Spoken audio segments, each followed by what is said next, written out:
Hey everybody, Greg Davis here. In this video I'm going to show you how to set up your website using Dreamweaver. In the first video we created the site design, all the images, and now we're going to put the website together. So when you open Dreamweaver, you're going to see the start screen, as you can see right here.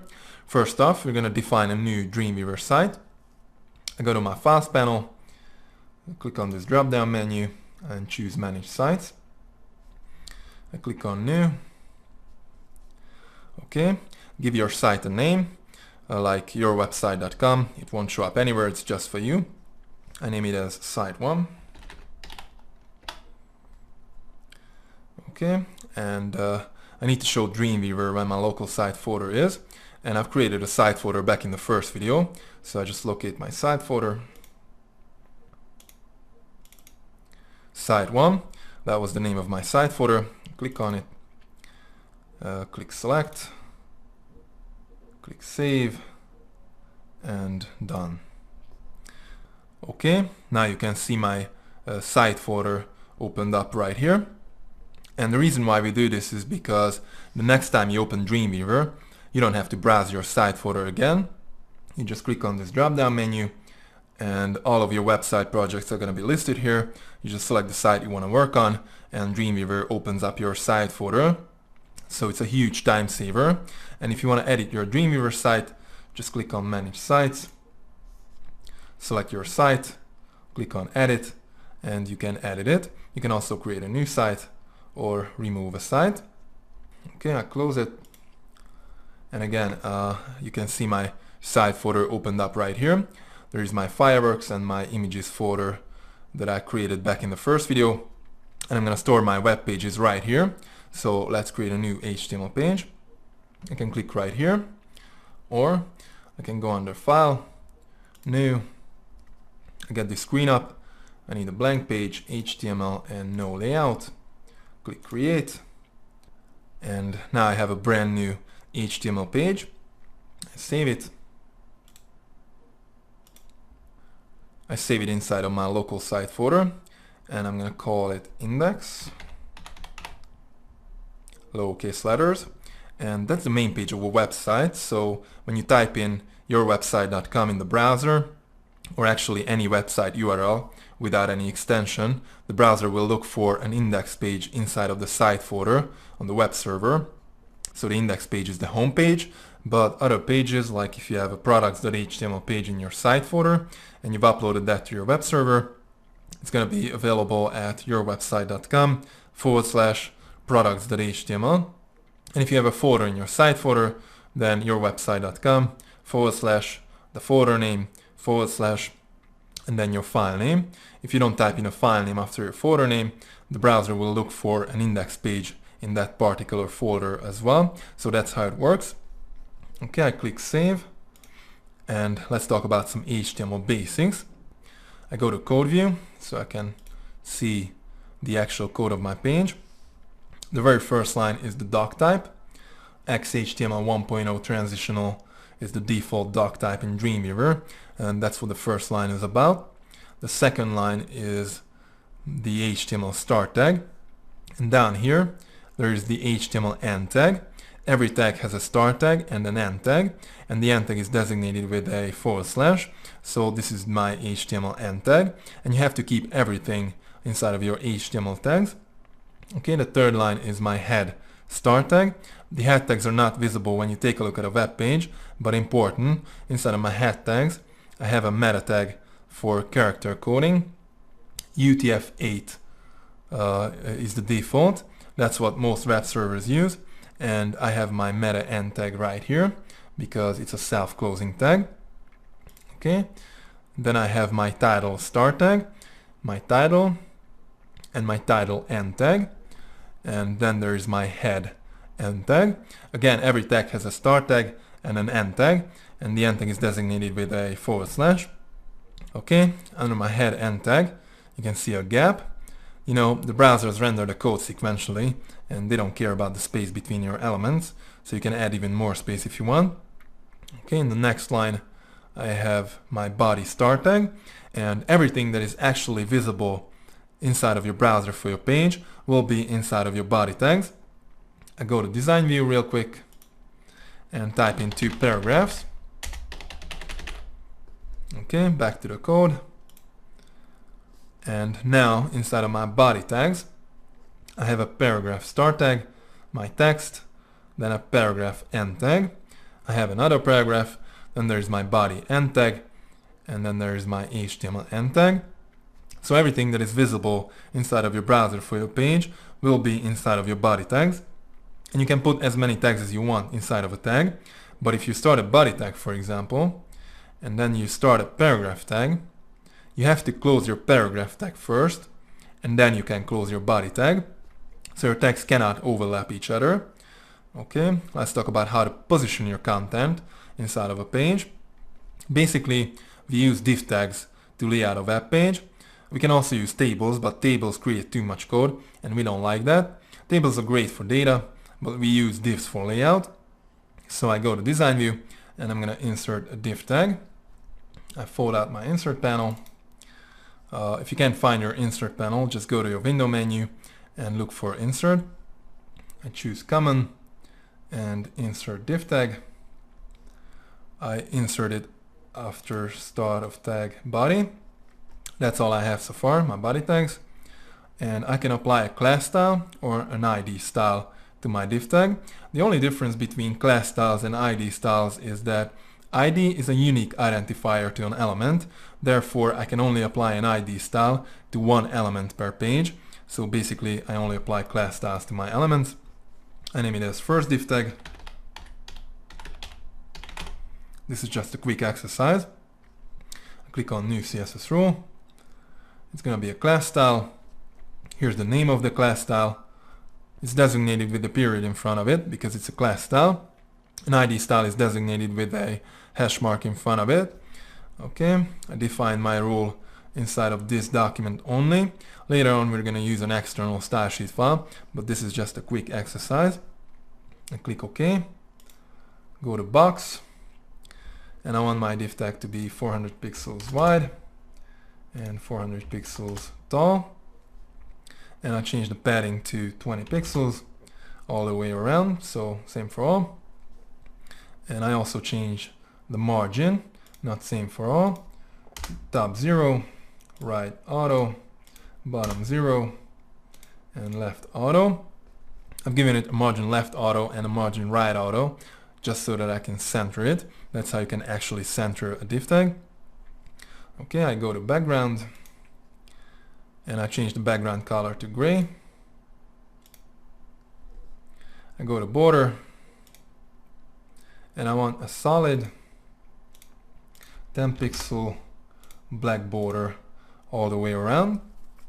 Okay, that's it. I click OK. OK again. And here's my div tag. I select it so I can see my 10 pixel border and 20 pixel padding. And I've given it a margin left auto and a margin right auto to center it. Okay, my div tag is 400 pixels wide from this point to this point. So the padding and the border are not included in that. Those are adding to my overall box size. And since I had no content inside of my div tag, Dreamweaver put this line in, but I can type in anything I want. I just type in 2 paragraphs. Okay, I turn live view on, and now I can see how my page will look like in a browser. You can also preview your page in a browser, and you should check out your pages in different browsers to make sure that they look exactly the way you want them to look. So go ahead and install all the popular browsers on your computer, like Chrome, Firefox, IE, Opera, and Safari, and then click Edit Browser List and add those browsers to your list. Okay, I click cancel, and I have an inspect button up here. I turn it on, and now I can see the padding and the margin on my different elements. I just hover over an element, like for example my div tag, and the blue view that you're seeing is the actual width and height of the element itself. The purple is the padding, the kind of different blue is the border, and the yellow is the margin. Also, my tag selector down here tells me which element I'm mousing over. Okay, I turn live view off, And let's take a look at the code. Here's my body start tag. And as I mentioned earlier, everything that is visible inside of your browser for your page will be inside of your body tags. After my body start tag, there is my div start tag. That's how I inserted it. After my body start tag, it has a class style applied to it called first div tag. Then I have my text inside of my div tag designated with a p paragraph tag, a start tag, and an end tag. There's another paragraph, and then there is my div end tag and my other two paragraphs that I typed in earlier, but these are outside of my div tag. Then there is my body end tag and my HTML end tag. And inside of my head tags, I have my CSS style sheet embedded. This is my style start tag, and this is my style end tag. CSS is a language that works alongside HTML, and the CSS style sheet is basically a collection of rules. I only have one rule inside of my style sheet, the class style that I just created. It's called first div tag, designated with a period in front of it because it's a class style. And inside of my curly braces, I have all the properties and values for this particular class style, just like I wanted. The background, the margin, it's all in there. And it's pretty simple too. There's a property like the height, for example, and then there's the actual value for it. But of course I can change it anytime. Now there are three different ways of inserting CSS style sheets. One way is embedded style sheet, just like this one. It's embedded in the page itself and it's added to my head tags. The second way is an external style sheet file attached to the page. The benefit of using an external style sheet is that I can style a 1000-page website in just one place. All I need is an external CSS file, and I can define all of my rules in that file for my entire website. And in my head tags, I only need a link to that CSS file so that the browser knows where to find it. That's what we're going to use the most often. And the third way is inline styles. So around the particular tag, like a paragraph tag, I can put style, and I can just type in any properties just like in CSS. Let's see, I want to change the color, and I pick red. I close it off, and now my text is red. So these are the three ways of inserting CSS style sheets. Again, embedded style sheet added to your head tags, external style sheet file attached to your pages, and inline styles. You can use all three of those to style your elements, but if you style an element in all the three different style sheets, the values will be inherited from the more specific style sheet. The inline style is the most specific style sheet, so it takes precedence over the embedded and the external style sheet. The embedded style sheet is second, and then the external style sheet is last. Okay, and this was just a quick exercise. I go back and delete my style sheet and my content as well.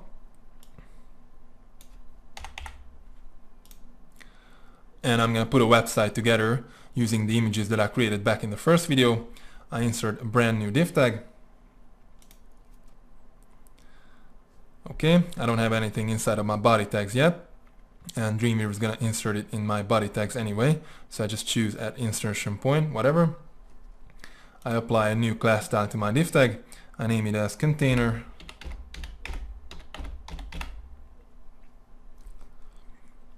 I want to style it right away, so I click on new CSS rule.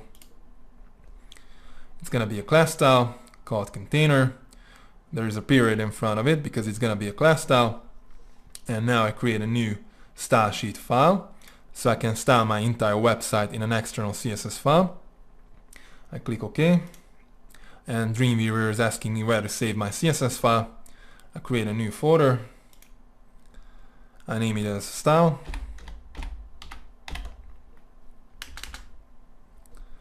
And I also name my main CSS file as style. Okay, it's a CSS file. I click save. And Dreamweaver is going to create the CSS file for me. I can start styling my container class, and it's going to be defined in my CSS file. I go to box, and I want my div tag to be 950 pixels wide because that's how I size my images. My background image and also my header image is 950 pixels wide. Okay, I need a margin right auto and the margin left auto so I can center my div tag inside of my body. I go to background and I browse my background image. It's called bg_container, just like the class style of my div tag. Click OK. And my background image is a 1 pixel tall image, which I want to repeat vertically. By default, the background image repeats horizontally and vertically across the whole element, but my background image is 950 pixels wide, just like my div tag, so it can only repeat vertically. Therefore, I don't need to tell the browsers to only repeat it vertically, which would be repeat wide. So I just click away, click OK, OK again, and here's my container div tag. You can see my background image right here. It's a 1 pixel tall image that repeats vertically, and Dreamweaver put some text into my div tag because if there was nothing inside of my div tag, then it would collapse. And here's my style folder and my style CSS file that Dreamweaver created for me. If you can't see it yet, just put your cursor in here and press F5 to refresh. My style CSS file also appears up here because it's attached to the page. Let's check it out. Click on it. The first line is the character set.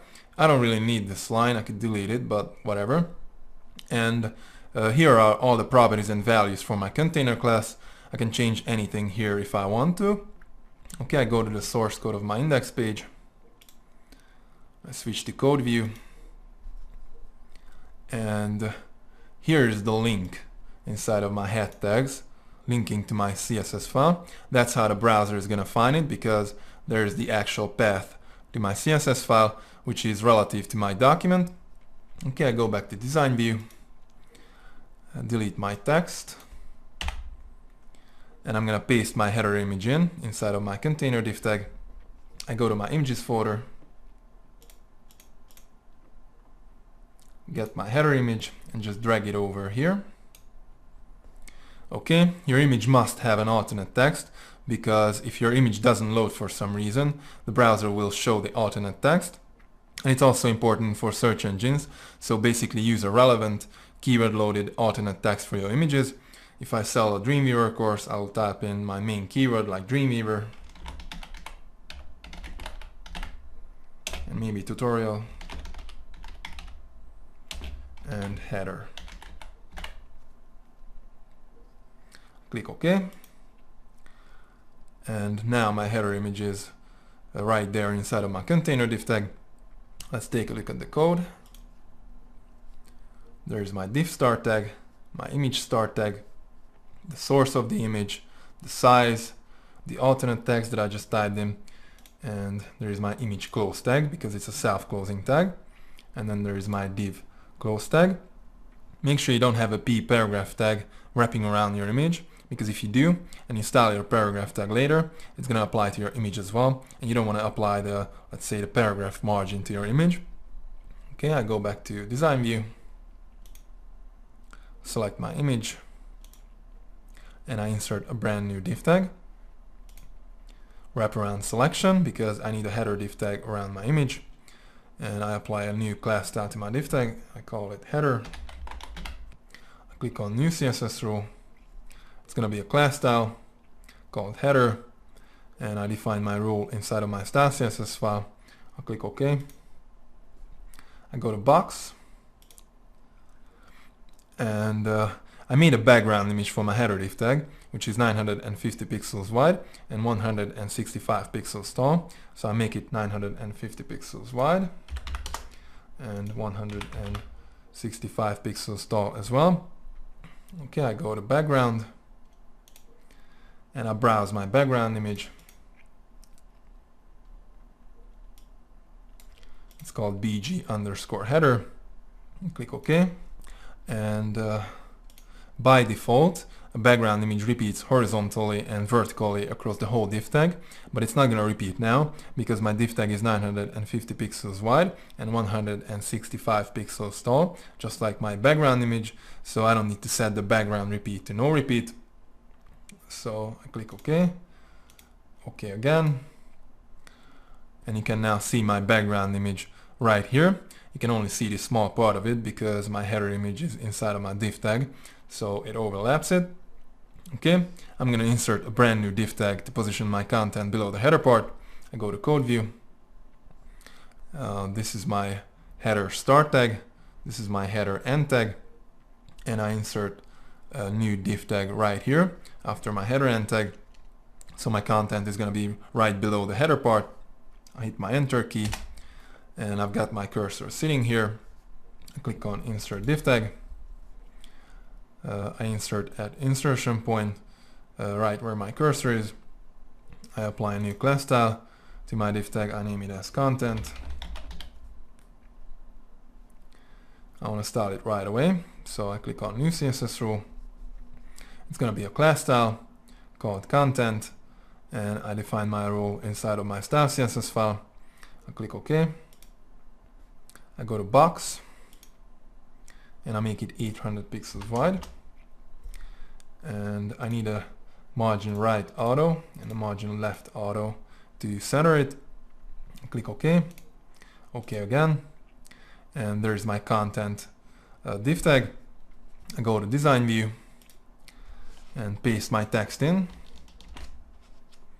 I'm going to style this text in just a bit, but I go to code view and I need a brand new div tag for my footer. This is my content start tag. So this very first is my content end tag, and I insert my footer div tag right after my content end tag. And you know what? Let's write some HTML code so you learn how to do that as well. We need a div start tag, and you can cut and paste the div start tag from above, but let's type it in. It's no big deal. Div class, I call it footer.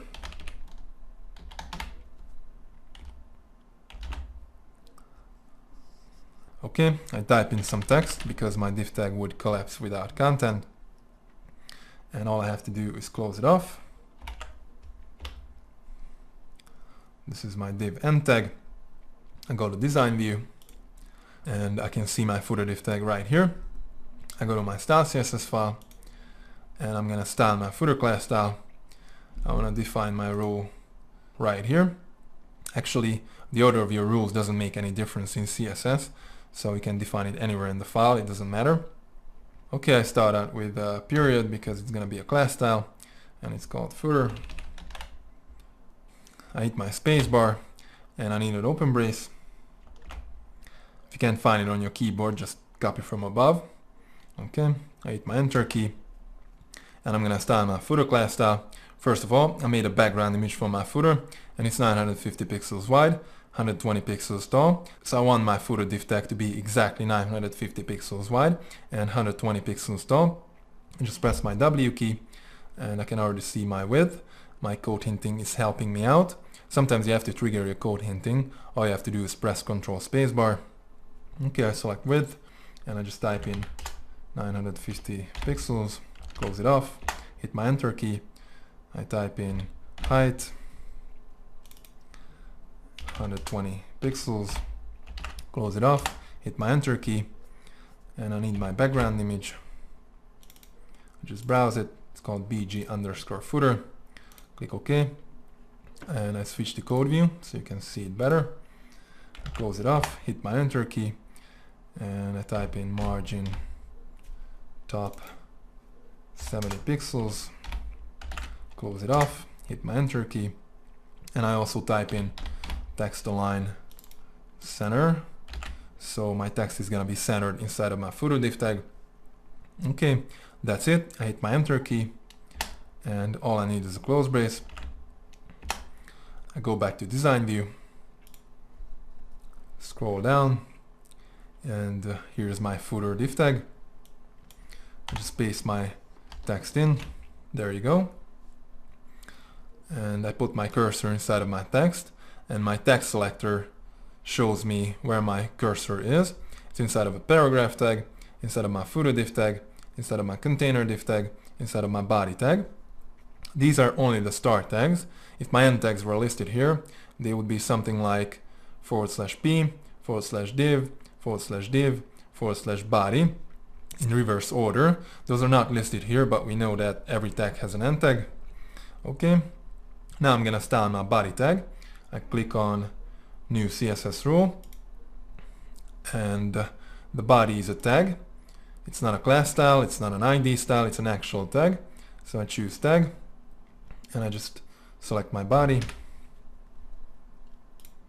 My body doesn't have a period in front of it because it's a tag.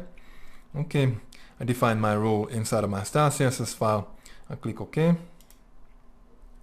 And now I can style my body. I go to background, and I made a nice fading background image for my body. I just browse it. It's called bg_body. I click OK, and I click apply, and now I can see my background image. The only problem is that by default a background image repeats horizontally and vertically across the whole element, but if I change the background repeat to repeat X, then my image will only repeat horizontal. Okay, I go to box, and I have a 15 pixel margin on my body tag. It's basically there by default. In CSS everything has a default value, but I can change it. I just change my top margin to 0, so I'm not gonna have that 15 pixel margin above my header image. I go to type, and I'm gonna define my font in my body tag, and it's gonna apply to all the text in my entire document because everything is inside of my body tag, and styles can be inherited from parent elements. I set the font family to Arial. I would prefer that they have Arial, but if they don't have Arial, I'll take Helvetica. If they don't have Helvetica, I'll take any sans serif. So that's what it means. You can edit your font list right here if you want a different font family for the second or for the third option, but I don't think it matters that much because most browsers definitely have Arial. On the web, most people use sans serif fonts like Arial, Verdana or Helvetica. Okay, I set the font size to 16 pixels. I could also set the font color to black, but it's black by default, so I don't need to change that. In CSS, everything has a default value, and I don't need to change that unless I need something else. I click OK, and my text is now Arial, but I want to style my text the right way, so I put my cursor inside of my very first paragraph, which is my headline, and in my property inspector, I'm on the HTML tab, and I choose heading 1. Okay, my headline is now designated by an H1 tag and not a P tag anymore, and it's larger than my normal text because the H1 tag has its own default font size in CSS, and it takes over the properties that I defined in my body tag. I'm gonna style my H1 tag in a second, but before I do that, I put my cursor inside of my second paragraph, which is my subheadline, and I choose heading 2. Okay, and the heading 1 text is larger than the heading 2 text, and it's simply because it's more important. Heading 1 is the main headline, heading 2 is the subheadline, and about every 5 paragraphs you can have cross headlines. So this paragraph can be heading 3, and maybe this one as well. Now your heading 1 and heading 2 text shouldn't be used more than once per page, but you can use heading 3, heading 4 as many times as you want. And you can go all the way down to heading 6. Actually, I never use heading 6. I use heading 3, maybe heading 4, and that's it. But if you need more different types of cross headlines, you can use those as well. Okay, let's style our headings. I start out with my headline. I put my cursor inside of it, and I click on New CSS Rule. H1 is a tag, so I choose tag, and I don't have to look for it here because I've got my cursor sitting inside of my H1 tag, and I define my role inside of my style CSS file. I click OK. I change the font family to Impact. Actually, I have to type it in because it's not listed here, but it's a great font family for headlines. Okay, I also change the font size to 46 pixels. I go to block, and I need the text align center. I click apply. Let's see how it looks.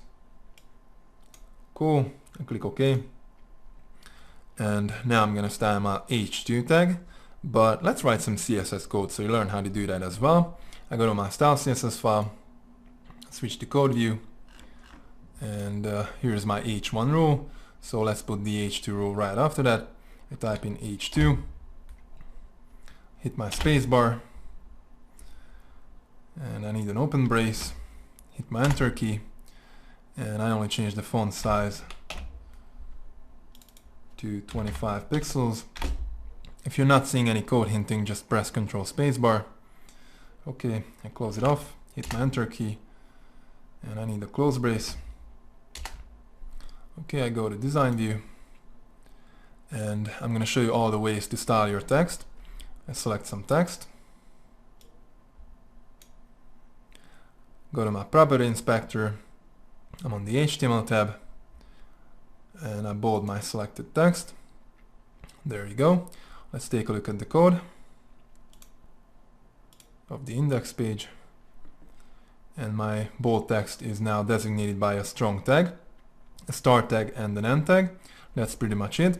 If I want to get rid of it, I can just delete my strong tags here in the code, or I can go to design view, put my cursor inside of my bold text, and on my text selector I can select my strong tag, right click on it, or control click on the Mac, and if I choose remove tag, Dreamweaver will remove it for me.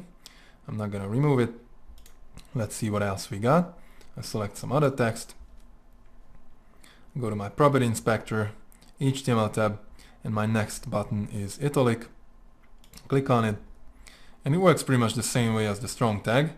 My selected text is now designated by an EM tag, that's the italic, and there's an underline tag as well, but it's not listed here simply because it's not recommended. Users can confuse it with hyperlinks, but if you need it, put a U tag around the text you want to underline, and you can do that in the code. Okay, my next two buttons are unordered list and ordered list. I select some paragraphs, like these three, and I choose unordered list first. Okay, my text is now designated by a UL tag. It's unordered list, and it also has li tags for list items, and you can see these bullet points in front of the list items. I put my cursor in it, click on list item, and here I can change my list properties. I can switch to numbered list, which is basically ordered list, and I can style it.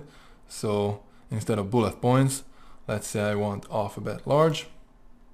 I click OK, and now I have large alphabet in front of my list items, and my list is now ordered list. Okay, I change my ordered list back to unordered list. I select it, turn off ordered list, and turn on unordered list.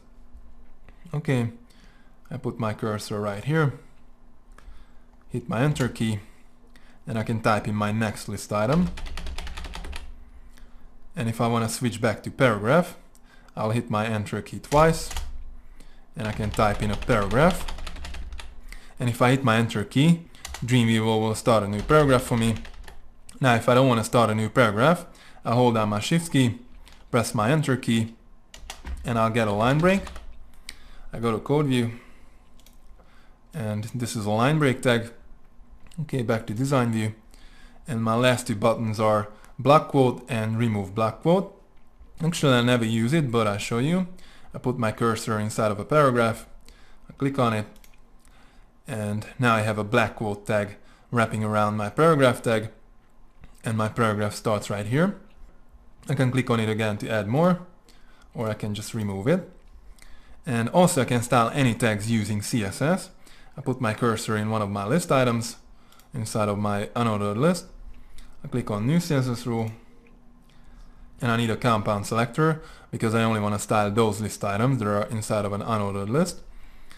But I only need the UL li tags, so I click on less specific once again, and this CSS rule is only going to apply to those list items that are inside of a UL tag, so it's not going to have an impact on my order list if I have any. I click OK, go to list, and here I can choose a list style image, and I want to use my checkmark image instead of those bullet points.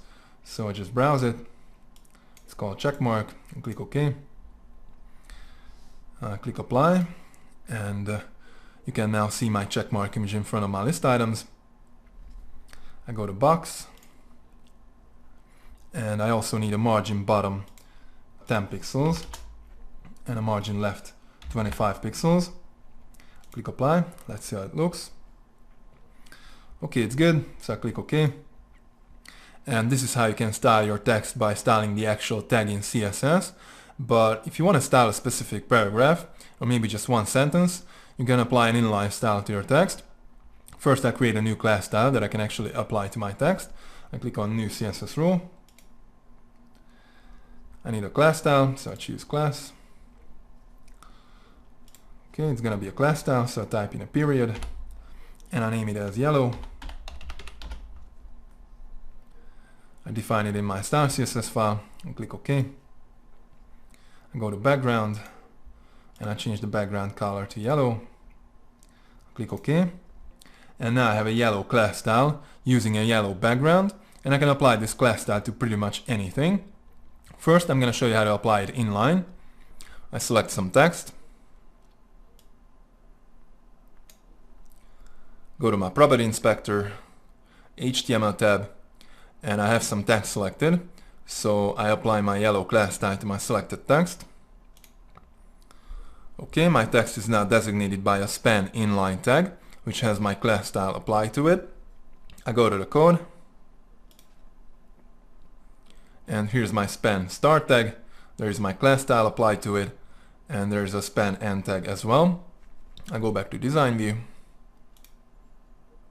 put my cursor inside of my text, select my inline tag,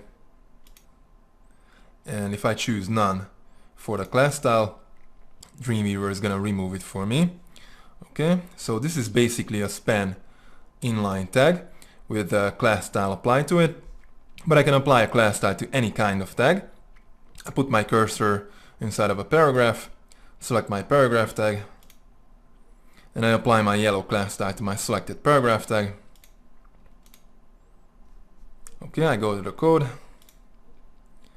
and you can see that my yellow class style is applied to my paragraph tag. To get rid of it, I can delete the class style here in the code, or I can go to design view, select my paragraph tag, and choose none for the class style. So this is how you apply a class style to pretty much anything. But if you don't want to create a new class style, you can also style a tag inline. I go to code view, and let's say I want to style this paragraph. I type in style instead of class, and now I can type in my properties and values just like in CSS. I type in text align center, close it off, hit my space bar, and I type in text transform uppercase, close it off, go back to design view, and my text is now centered and it's transformed to uppercase. The only problem with this method of styling is that if you want to apply those specific properties to multiple elements, it will generate a lot of code. So only do this if you want to style just one particular element and you're not going to apply those properties to anything else. Okay, I go to the code, and let's talk about the head section because there are a couple of things we need there. The first thing we need is a page title. I'll preview my page in a browser. I have to save it. And you can see my page title right here. And it also appears in the search engines. So I Google, let's say, Dreamweaver. Okay, you can see my organic listings. And the very first line here is the page title for each of these individual web pages. And basically you need a relevant keyword loaded page title for your web pages, and it has to convey some benefit to get people click on your site. I go back to Dreamweaver, and all you have to do is type in your actual page title right here. Make it less than 70 characters. I paste one of my titles in just to give you an example. And I sell a Dreamweaver course, so this title is relevant and keyword loaded as well. Okay, I also need a description meta tag, which can also show up in the search engines right below your page title, so it also has to be relevant to your page. I want to insert it after my title tag. I go to my insert panel, and down here I have my head. I need a meta tag. Okay, in the value field, type in description. Don't misspell it. And in the content field, type in your own description, make it relevant to your page, and put your most important keywords in it. It could be like a sentence or maybe 2 short sentences. Again, I paste one of my descriptions in just to give you an example.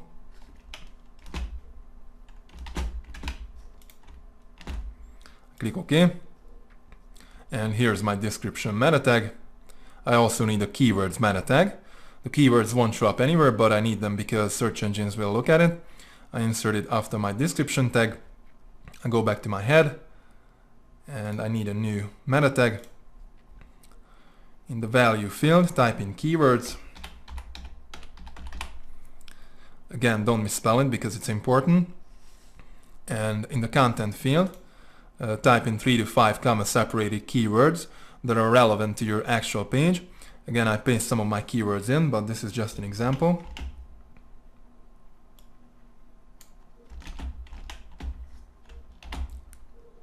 Click OK. And here's my keywords meta tag and my keywords for this page. Okay, I also need a link to my fav icon.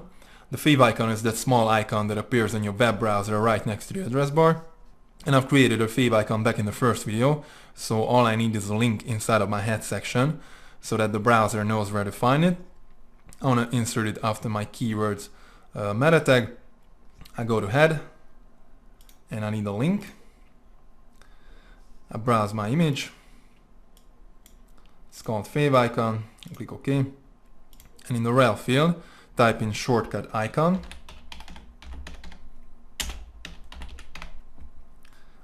Don't misspell it. I click OK. And here's my link tag.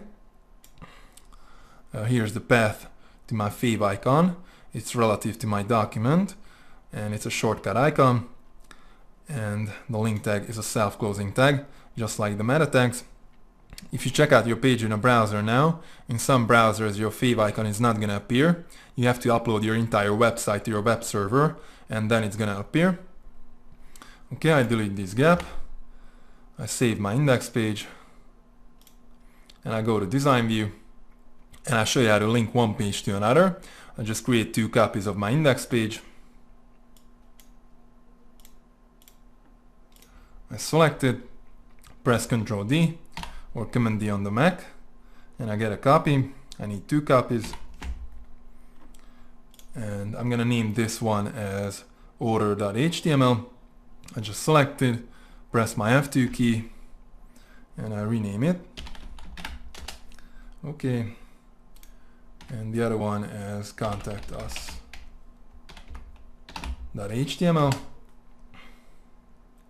You can use a dash or an underscore to separate words in your file names. Either one is fine, but dash is more widely used. Okay, I open up my contact page, and I change the headline to contact us. I go to code view. And I also need to change the title, description, and keywords because each page has to have unique title, unique description, and unique keywords. I only change the title now to contact us.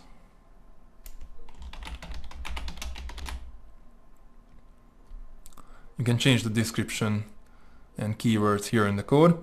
I'm not gonna do that now. I go back to design view, and you can put your content here for this page. I open up my order page, and I change the headline to order, whatever. I go to code view, and I change the title to order as well. Don't forget to change the description and keywords here in the code. I switch back to design view, and I go back to my index page, and now I'm gonna link my pages. Down here in my footer, I select my order text, and in my property inspector, I grab my target and point to my order page. Okay, this is now a link, and my text is now designated by a tag because it's a link. I select my contact as text and point to my contact page.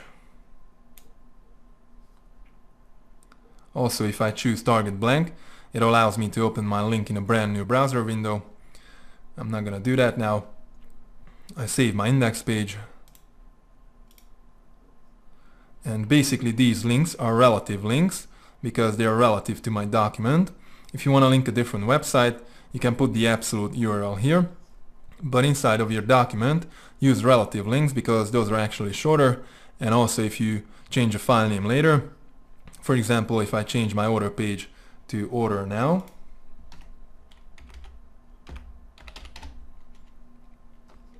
as I hit my enter key, Dreamweaver prompts me to update my links, so I can update my link, and I'm not gonna end up with any broken links. I don't update it now, and I change it back to order. Make sure your Dreamweaver site is opened because otherwise Dreamweaver can't update your links, and also you have to save your page. Okay, I copy the content inside of my footer, and I'm gonna update my other two pages. I go to my contact page and paste it in. I just pressed Ctrl V, go to my order page and update it as well.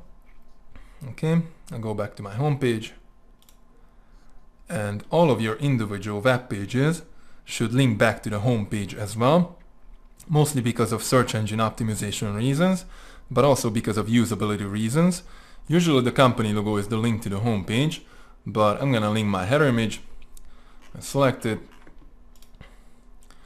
and I could put the absolute URL here, but I just type in a /, hit my enter key, and my header image is now linked back to my home page, whatever it may be. Now when you link an image, your image will automatically get a border. I put my cursor somewhere else so you can actually see it. Right here, I have a border on my image, and I want to get rid of it, so I select my image and change the border to 0, hit my enter key, and my border is gone. Okay, I need a link to my home page in my other two pages as well, so I go to my contact page, select my header image, type in a / and 0 for the border, go to my order page, select my header image, / and border 0. I go back to my index page, and I'm gonna style my footer. I fold up my insert panel, select my footer class style, and down here I can see all the properties and values for my footer. I can change the values here. I can add property, or I can delete or disable properties. But I just double click my footer class style and bring up my CSS dialog box. I change the font size to 14 pixels because I don't need such a big text inside of my footer, and it's gonna take over what is defined in my body because it's more specific. You remember I set the font size to 16 pixels in my body, and styles can be inherited from parent elements, but this property is gonna take precedence over that because it's more specific. It's for my footer specifically. Click OK, and I want to style my links inside of my footer. I put my cursor in one of my links, click on new CSS row. I need a compound selector because I only want to style those links that are inside of my footer, but I delete my container class, or actually I just click on less specific, and I only want to style those links that are inside of a paragraph tag inside of my footer class style. So this CSS rule is not going to affect my regular links anywhere else on my website. It's only going to apply to those links that are inside of my footer. Okay, I define my rule in my style CSS file. Click OK. I set the color to black because I don't like the default blue links. And I don't want underline links either. So I change the text decoration to none. I go to box. And I also need the margin right 10 pixels and the margin left 10 pixels. So my links are not gonna be that close to each other. I click OK. And my links are now black and not underlined. But if somebody hovers over my link, I want it to be underlined so people know that it's a link. I still have my cursor in it. I click on New CSS Rule.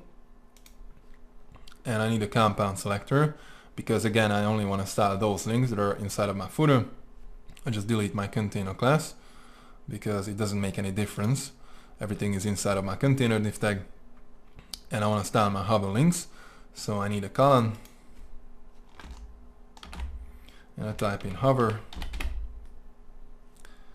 Now if you click on this drop down menu, you will see that you have link, visited, hover and active.